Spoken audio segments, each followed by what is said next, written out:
마이크로소프트 CEO가 이번 방한 일정 중에 서경배 아모레퍼시픽 회장을 만나면서 협력 기대감이 높아지고 있습니다. 국내 뷰티 기업으로서는 첫 만남이라고 하는데 마켓 딥다이브 최민정 기자가 의미를 짚어봤습니다. 맞춤형 화장품 시장이 성장하면서 K-뷰티와 인공지능 기업이 협력을 모색하고 있습니다. 어제 서경배 아모레퍼시픽그룹 회장이 미국 MSA 수장인 사티아 나델라 CEO와 만남을 가졌는데요.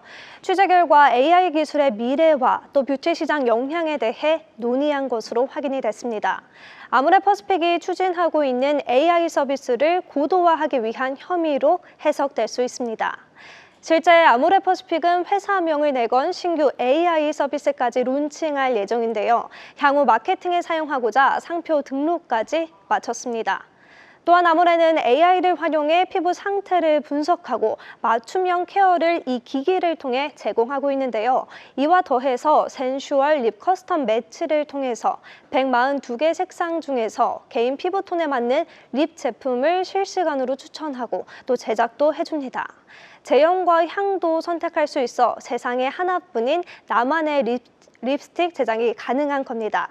이렇게 맞춤형 화장품에 집착하는 이유 뭘까요? 바로 커지는 시장 때문인데요. 식품의약품안전처 자료에 따르면 세계 맞춤형 화장품 시장 규모는 올해 들어 5조 원 규모로 커질 전망입니다. 디지털 전환과 더불어 북미 등 글로벌 시장에서의 경쟁력도 키우고 있습니다. 어제 열린 아모레 주주총회에서 김승환 아모레퍼시픽 대표는 미국과 일본 등을 집중적으로 육성하겠다며 중국은 사업 재정비를 연내 마무리하겠다고 설명을 했습니다. 실제 그동안 의존도가 높았던 중국에서의 매출 비중을 보시는 것처럼 줄여가고 있는데요. 5년 사이 중국의 매출 비중은 30%대로 내려왔습니다. 대신 서구권 시장에서의 성장세를 나타내고 있습니다.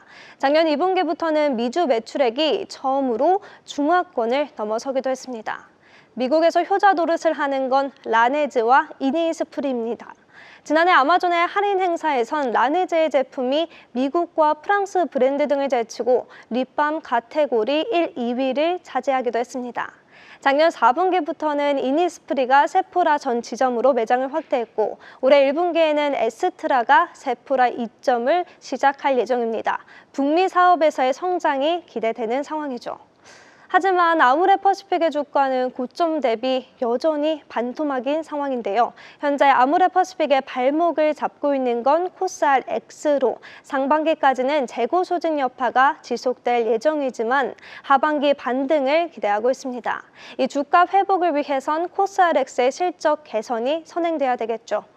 그렇다면 또 기대할 수 있는 것들이 어떤 것들이 있을까요? 이제 증권가 관계자들과 직접 이야기를 나눠봤는데요. 국내외 증권가에서는 회복세를 점치고 있습니다. 취재를 종합해보면 아모레퍼시픽의 해외 이익이 사상 최대를 기록할 것이며 해외 중심으로 모멘텀이 확장되고 해외 매출은 54% 성장이 예상된다고 전했습니다. 증권사 맥쿼리, 글로벌 증권사죠. 넷플릭스 등 글로벌 스트리밍 플랫폼에서 한국 브랜드 노출이 이루어지고 있다며 그 수혜를 아모레퍼시픽이 볼 수 있다고 평가를 했습니다. K-뷰티의 디지털 전환, 아모레퍼시픽이 주도할 수 있을지 주목됩니다. 지금까지 마켓 딥다이브였습니다.